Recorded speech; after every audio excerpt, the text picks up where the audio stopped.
Manda yakumviriza ijwi rya Amerika risamira na Washington DC mu Kirundi no mu Kinyarwanda. Mahoro nshuti bakunzi n'ikaze makuru yo muri kano gatondo ahagarikiwe na Joe Diane Ninahazwe.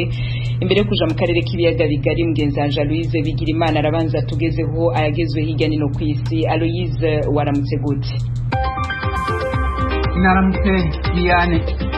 Inyuma y'indwi zitandatu habaye amatora y'umukuru w'igihugu muri Leta Zunze Ubumwe za Amerika, umurepublikani arongoye Sena McConnell yaremeye ejo ku munsi wa kabiri ko umudemokrate Joe Biden ariwe perezida yatowe. McConnell yarakeje Biden mu gihe perezida Donald Trump akibandanya gushikiriza ko amatora yabayemwo ubusuma kugira ashigwe ku ruhande ntiyongere gutorwa. Uwo mutegetsi wa Sena yashikirije ijambo muri Sena ya Amerika ko kubona Biden yaratahukanye amajwi 336 ku 232 ya Perezida Trump igihe intumwa ziserukira batoye zabyemeza ku munsi wa mbere, bigaragaye ko atsindiye manda y'imyaka 4 muri White House. Trump ntiyashotse agira cyo avuze ku byavuzwe na McConnell, ariko yavuze akoresheje urubuga rwiwe rwa Twitter ko hari ibyemeza byinshi byerekanye ko habaye ubusuma mu gutora. Ishiramwe mpuzamakungoni ryavuze ejo ku munsi wa kabiri ko abana barenga 2 miliyoni bo mu ntara ya Tigre muri Ethiopia bamaze ukwezi kurenga bataronswa ibifungurwa. Umuyobozi nshingwabikorwa w'ikigega ca ONU cita ku bana UNICEF Henrietta Fore yavuze ejo ku munsi wa kabiri ko batewe umutima uhagaze nuko abana bateba kuronswa ibifungurwa, imiti n'amazi hamwe n'ibindi vyankenerwa. Fore yavuze ko ONU yiteguye kugeza ku bana ivyo bakeneye, ariko ko bakeneye inzira yo gushikayo. Ishiramwe mpuzamakungu ryita ku magara y'abantu OMS rishikiriza ko ryananiwe kuronka amafaranga akenewe kugira ibihugu bikenye bironswe incanco, ibipimo hamwe n'imiti yo kurwanya COVID-19. OMS ishikiriza ko abantu barenga 1,71 ku isi banduye COVID-19, harimwo abarenga 1,100,600 uwo mugera umaze guhitana. Umuhanuzi mukuru w'umuyobozi wa OMS Bruce Arwed avuga ko OMS gifise igihenge c'imiliyaridi 28 z'amadolari mu mafaranga akenewe mu gufasha gukwirakwiza incanco za COVID-19 mu bihugu bikenye mu mwaka uza. Arwed avuga ko iyi bihugu bikiri inyuma mu majambere byasizwe inyuma n'ibihugu bitunze mu guhiganirwa kugura incanco za COVID-19. Asaba ibihugu bitunze guterera amafaranga mu mugambi wiswe COVAX washizweho na OMS kugira ivyo bihugu bironke urucanco ku giciro gito. Akanama ka ONU kajejwe amahoro n'umutekano ku isi ejo ku munsi wa kabiri karasavye abacangero bose hamwe n'abarwanyi b'abanyamahanga kuva muri Libya. Yemejwe n'ibihugu byose bigize ako kanama, harimwo n'Uburusiya bwagirizwa guha uburenganzira ikompanyi yitwa Wagner kurungikayo abacangero. Libya yinjiye mu ntambara kuvaho Muammar Gaddafi yiciwe mu 2011. Uburusiya bwamye bwagirizwa gufata mu mugongo abacangero barwanya leta ya Libya yemewe na ONU. Ibihugu 15 bigize akanama ka ONU kajejwe amahoro n'umutekano byasavye ikurwa ry'abarwanyi b'abanyamahanga hamwe n'abacangero muri Libya nk'uko biri mu masezerano yo guhagarika intambara yemejwe n'impande zirwana mu nama yabereye mu Budagi ku itariki 23 z'ukwezi kw'icumi. Ukwigenga k'umwuga wo kumenyesha amakuru kurabangamiwe kw'isi nzima mu gihe abategetsi bafashe ingendo yo kunumya abamenyesha amakuru bashikiriza ivyo badashaka mu kubafunga, nk'uko ishyirahamwe ryishinze gukingira abamenyesha amakuru CPJ ribivuga. Ishyirahamwe CPJ rivuga ko abamenyesha amakuru 274 bari mu busho butandukanye ku isi, aho ibihugu by'Ubushinwa, Turukiya, Misiri na Arabia Saudite biza ku isonga ku bihugu bitorohereza abamenyesha amakuru.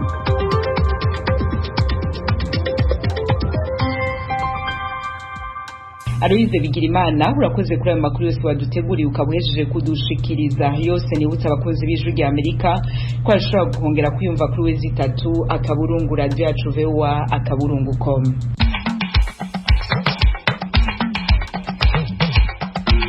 Inshuti bakunzi bacu nongere ndabashimire ko mubandanya kumviriza ijwi rya Amerika mu Kirundi no mu Kinyarwanda. Ingingo nkuru z'amakuru avugwa mu karere k'ibiyaga bigari twafitiye muri kano gatondo. Ubu naho mu gihugu cy'u Rwanda abanyagihugu bamwe bo mu burengero bw'igihugu ntibishimiye ukuntu igikorwa cyo kubasha mu mirwi mishasha ifatiye ku mikoro yabo kiriko kiragenda. Abaturage bajya kuvuga, abayobozi bakavuga ngo reka ngo ibyiciro mukwiye ni ibi n'ibi, ugasanga abaturage nta burenganzira bafite byo kubyicira.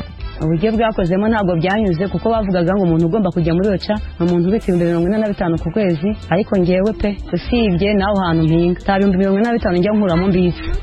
Abo ni bamwe muri abo banyagihugu batishimiye ingene igikorwa cyo kubashira mu mirwi bita ubudehe kiriko kiragenda. Mu gihugu cy'u Burundi naho amashirahamwe agwanya urudandazwa rw'abantu asaba leta gushiraho itegeko rigenga uguhanahana abakozi n'ibihugu by'abarabu. Igituma muracumva handi hato muri hagufi y'amaradiyo yanyu. Amakuru mu karere k'ibiyaga bigari turahera kuyavugwa mu Rwanda mu vy'ubutungane, aho umuryango wa Paul Rusesabagina waraye witwariye societe yitwa Genjet Aviation ikotesha indege, hakaba ari nayo yatanze yatwaye Rusesabagina imbere yuko yisanga mu Rwanda atazingene yahashitse. Umuryango wa Rusesabagina witwariye kandi witwa Constantin yo mwongere. Izo mpande zibiri zikaba zagirizwa ivyaha 8 vyatanzwe muri leta zunze ubumwe za Amerika. Inkuru irambuye na Venuste Nshimiyimana. Ikirego cyatanzwe mu rukiko rwa district ya Texas y'uburengerazuba mu rugereko rwa San Antonio cyatanzwe na Paul Rusesabagina n'abagize umuryango we bose, umugore we n'abana be. Bararega ikigo Genjet Aviation, ikigo gikodesha indege gifite icyicaro mu Bugereki. Icyo kigo ni nacyo cyatanze indege ivugwa ko yakoreshejwe mu gushimuta Paul Rusesabagina. Undi ugaragara mu kirego cyatanzwe kuri uyu wa mbere n'uwitwa Constantin yo mwungere, ari Genjet Aviation na Constantin yo mwungere bararegwa ibyaha 8. Icyambere, Constantin yo mwungere araregwa kwica itegeko rirengera abashyirwa ku ngoyi aho baba bari hose, ikaba ari nayo mpamvu ashobora gukurikiranwa mu nkiko zo muri Amerika kubera uruhara abamurega bavuga ko yagize mu kubeshya Rusesabagina ko yatumijwe mu nama mu Burundi n'abakuru b'amadini agakoresha indege ya Genjet Aviation kugira ngo amugeze mu Rwanda. Ikirego cya kabiri niyo mwungere aregwa no gushimuta no kujyana bunyago, igikorwa gihanirwa mu nkiko za leta zunze ubumwe za Amerika nk'uko biteganywa n'amategeko mpuzamahanga n'amasezerano Amerika yashyizeho umukono. Icya gatatu, araregwa gushyira ku ngoyi n'ibindi bikorwa bigamije gutesha agaciro Paul Rusesabagina. Icya kane ni ubufatanyacyaha n'ikigo Genjet Aviation cyatanze indege yatwaye Rusesabagina n'abandi bakozi ba leta y'u Rwanda bavugwa mu kirego uko bakoze umurimo wo guhoza kwijisho Rusesabagina, bakitwaza niyo mwungere kugira ngo bamugereho bamwizeza kumutumira mu nama abatanze ikirego bita inama za nyirarureshwa. Icyaha cya gatanu kiregwa societe Genjet Aviation na Constantin yo mwungere ni uburiganya, kuba baramushutse babigambiriye bakamugusha mu mutego babizi neza kandi akawugwamo. Icyaha cya gatandatu nacyo kirareba ikigo Genjet Aviation na Constantin yo mwungere, bararegwa kuba barafunze Rusesabagina mu buryo butemewe kandi bagahuza igikorwa na leta y'u Rwanda kugira ngo afatirwe Dubai yajyamwe mu Rwanda atari ku bushake bwe. Icyaha cya karindwi nacyo kibareba bombi, n'ikibikorwa bakoze n'amagambo yavuzwe n'abandi bafatanije byari bigamije gutesha icyubahiro Rusesabagina, kumwogeraho uburimiro ku buryo byamugizeho ingaruka mbi, bikamuhahamura, bikamutera kwiheba no guhangayika. Icyaha cya 8 ni nacyo cya nyuma, no kwica amategeko mpuzamahanga. Icyaha cyarezwe societe Genjet Aviation na Constantin yo mwungere, gushimuta, gutwara bunyago, gushyira ku ngoyi, kandi ababarega bakavuga ko bafatanije na leta y'u Rwanda yashyize umukono ku masezerano mpuzamahanga mpuzamahanga yubahiriza uburenganzira bwa kiremwamuntu. Ikirego cyatanzwe n'abunganira Paul Rusesabagina mu mategeko batandatu bari muri Amerika. Umwunganira mu Bubiligi Maître Vincent Lurquin yavuze nawe ko agiye gutanga ikirego nacyo kirebana no kuba Rusesabagina yarafashwe mu buryo butemewe n'amategeko. Yavuze kandi ko hazaregwa ba nyiri indege yamutwaye ikigo Genjet Aviation n'ababigizemo uruhare, kandi bamwe yongeyeho ko bashobora kuba bafite ubwenegihugu bw'Ububiligi. Maître Lurquin ntiyavuze izina ry'uwo Mubiligi wabigizemo uruhare, ariko yavuze ko azi aho aherereye kandi yizera ko azaboneka. Venuste Nshimiyimana, Ijwi ry'Amerika, Londres. Mu Rwanda aho ibikorwa byo gushira abanyagihugu mu mirwi mishasha y'ubudehe bibandanya, bamwe mu banyagihugu bo mu burengerazuba bw'u Rwanda bagendewe n'Ijwi ry'Amerika bagirije abayobozi b'inzego zo hasi kubashira mu mirwi bishakiye batashingiye ku makuru y'ubushobozi bafise yatanzwe na bagenzi babo. Umunyamakuru wacu Temistocle Mutijima adushikane mu karere ka Rusizi yagendeye.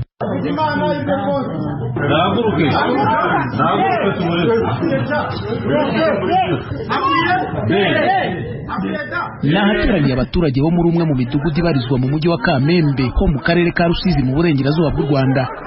Umuyobozi w'akagari arahamagara izina ry'umuturage, undi nawe agatambuka akajya imbere ya bagenzi be, hanyuma bo nabo bakavuga icyiciro cy'ubudehe akwiriye gushyirwamo bashingiye ku mibereho ye basanzwe bazi. Aba baremeza ko icyo gikorwa kirimo kugenda neza ndetse ko ari bo ubwabo barimo kucyikorera.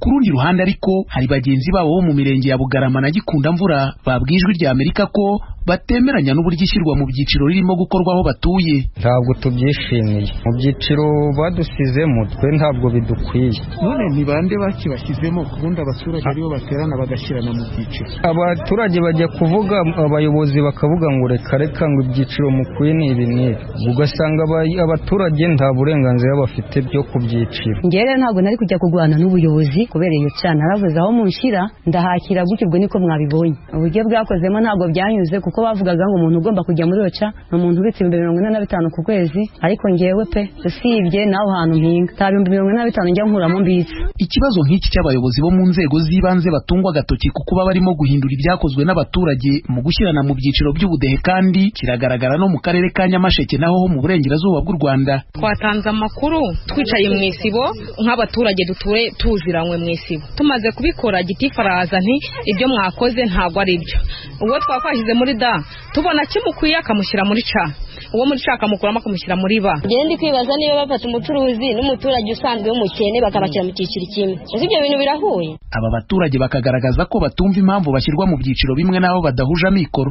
Nkanjye ubu ngubu tuvuge ahantu ntuye babaturanye ni ikibanza gusa, mfite umuryango w'abantu 6, ntangira mituweli n'ikirishuro, ndi n'ikimuga, mfite tije mu kaguru, ariko kugeza n'ubu ngo ndi muri cya cyiciro cy'abakire. Hari umuntu bashyira mu cyiciro cyaca nanjye nkakijyamo, wabona imibereho afite, wabona niyo mfite, ukabona ntabwo bihuye, tukajya mu cyiciro kimwe.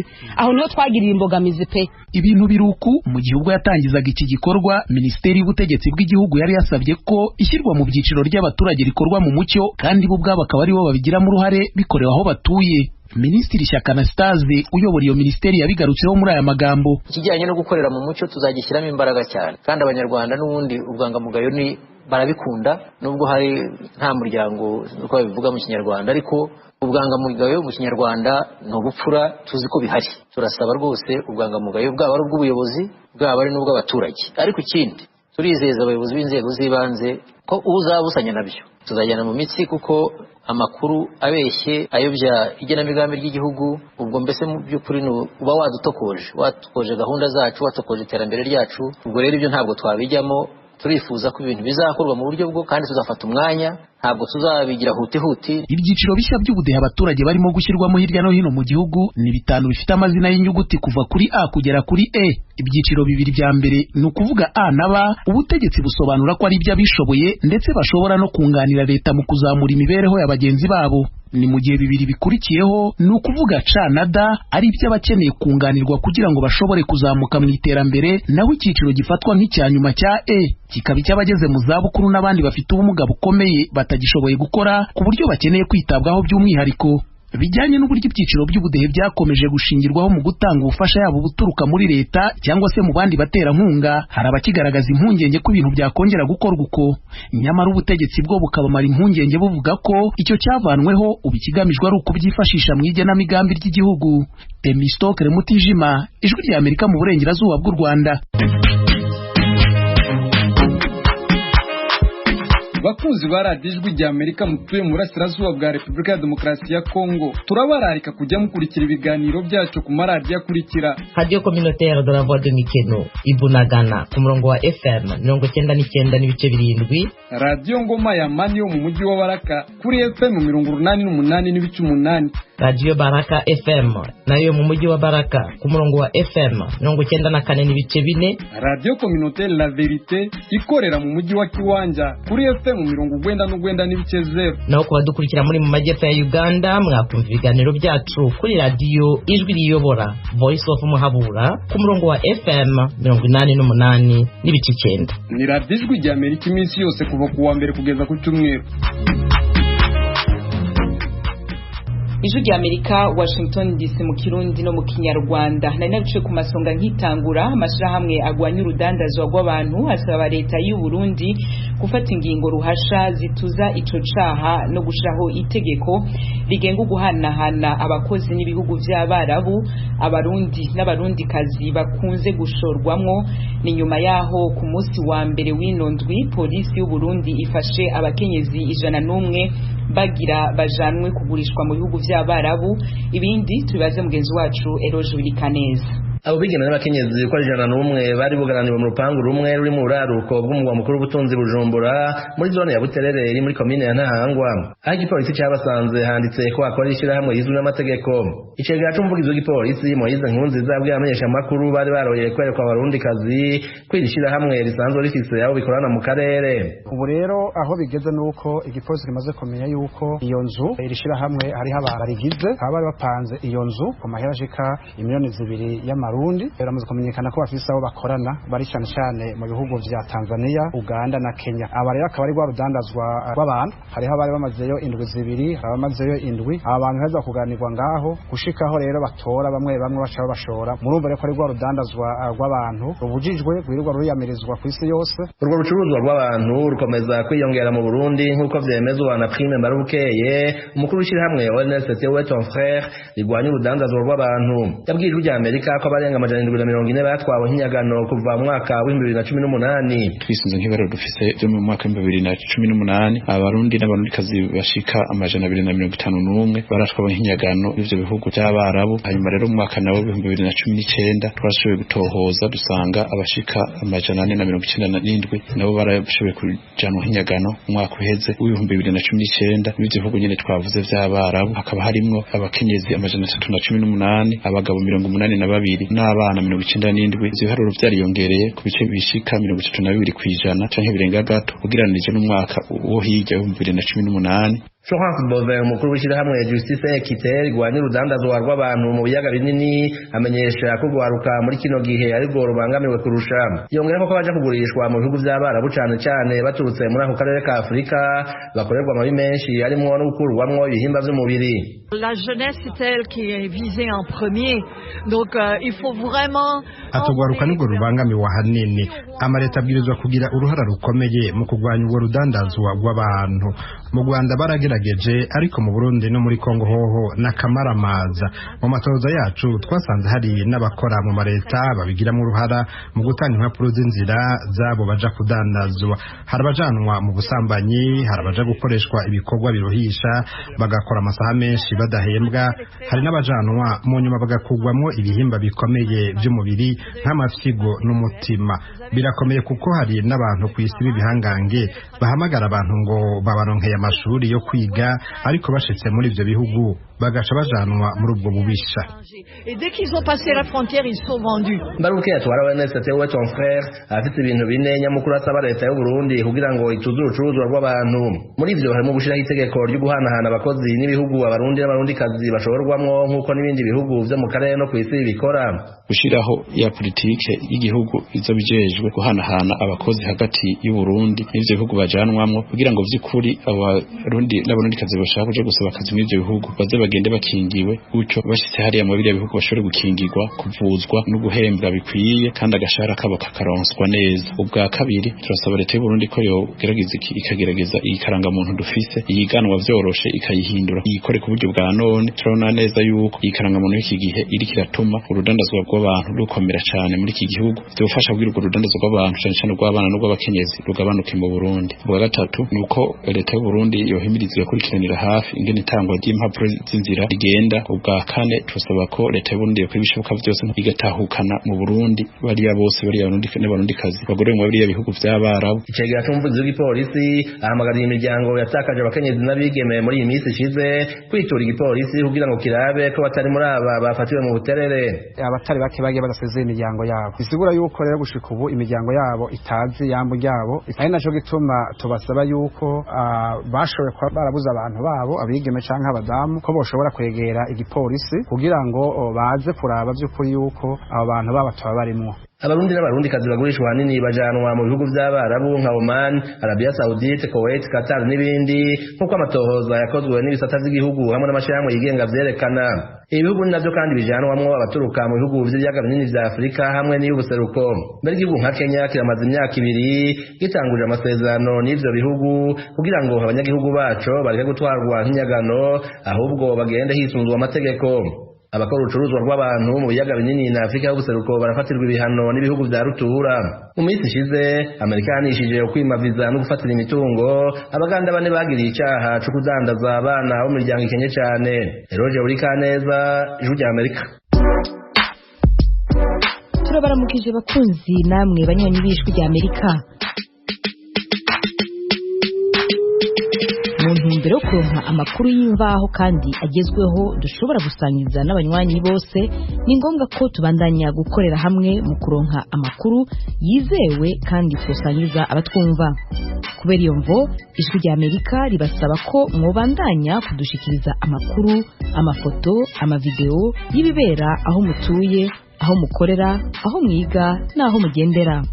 Mudushikiriza n'ibindi vyumviro n'ivyifuzo mufise byo dufasha kubandanya tubashikira ku nyota y'ibibaraje ishinga mukoresheje urubuga rwa Facebook VOA Radio Yacu canke inomero yacu ya WhatsApp ikurikira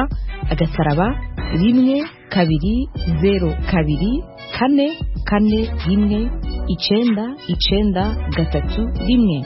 Ijwi rya Amerika ni radio yanyu.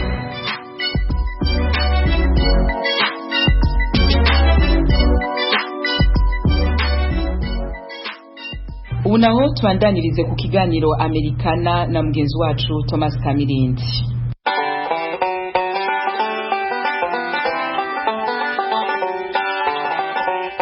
Mwaramutse neza. Joe Biden w'umudemokrate yatorewe kuba perezida mushya wa Leta Zunze Ubumwe za Amerika, ariko Donald Trump w'umurepublikani bapiganwaga ntaremera ko yatsinzwe. Si ubwa mbere mu mateka ya Leta Zunze Ubumwe za Amerika amatora abayemo amakimbirane, ariko noneho abanyamerika benshi kubera imyitwarire idasanzwe ya Trump baribaza cyane inkurikizi n'ingaruka zabyo kuri demokarasi yabo. Muri aka kanya mureke turebere hamwe muri make cyane ibyo amakimbirane mu matora y'umukuru w'igihugu cya Leta Zunze Ubumwe za Amerika yahinduye mu mateka. Twihuta cyane turafata ingero eshatu: amatora yo mu 1876, ayo mu 1888 n'ayo mu 2000. Ikaze mu kiganiro Amerikana.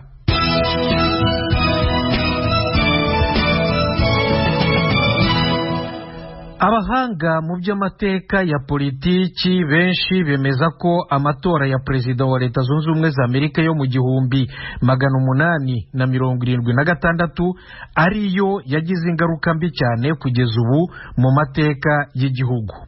Kandida w'ishyaka ry'abarepublikani yari Rutherford Hayes, wari guverineri wa leta ya Ohio iri mu burasirazuba bwo hagati mu majyaruguru y'igihugu. Naho kandida w'abademokrate yari Samuel Tilden, guverineri wa leta ya New York iri mu burasirazuba bw'igihugu. imyaka 11 nyuma y'intambara yisubiranamo ry'abenegihugu yabaye kuva mu 1861 kugera mu 1865, leta zo mu majyepfo zari zikiri mu butegetsi bwa gisirikari, bigatuma zitikorera ibyo zishakiye. By'umwihariko ingabo z'igihugu zari zishinzwe kurengera abirabura n'uburenganzira bwabo, bari bamaze imyaka 10 gusa bavuye mu bucakara. Abademokrate bemeye ko Hayes atorwa ari uko abarepublikani babanje kubasezeranya ko President Hayes nyine akimara kwimikwa azahita atangira gukura ingabo z'igihugu muri izo leta zo mu majyepfo, bityo zabonye uburyo bwo gushyiraho amategeko ashoboka yose yo gukumira abirabura no kubima uburenganzira bwabo bwa buri muturage wese w'igihugu, burimo n'ubwo gutora. Nyamara rero mu myaka 100 yakurikiyeho byagize impinduramatwara zikomeye muri demokarasi ya Amerika. Mu myaka y'1950 imyigaragambyo y'akataraboneka yahungabanyije igihugu cyose, ibyara amategeko akuraho inzitizi zose zabuzaga abirabura gutora. Amatora yo mu 1888 yo yabaye intandaro yo gutora mu ibanga. President wari ku butegetsi icyo gihe, Grover Cleveland w'umudemokrate, yiyamamarizaga manda ya kabiri, yapiganwaga na senateri Benjamin Harrison w'umurepublikani. Icyo gihe amashyaka yaguraga amajwi uko yishakiye. Amatora yarangiye President Cleveland atsinzwe bitewe n'ukuntu Harrison yaguze cyane amajwi. Uku kugura amajwi byatumye igihugu cyose gishyiraho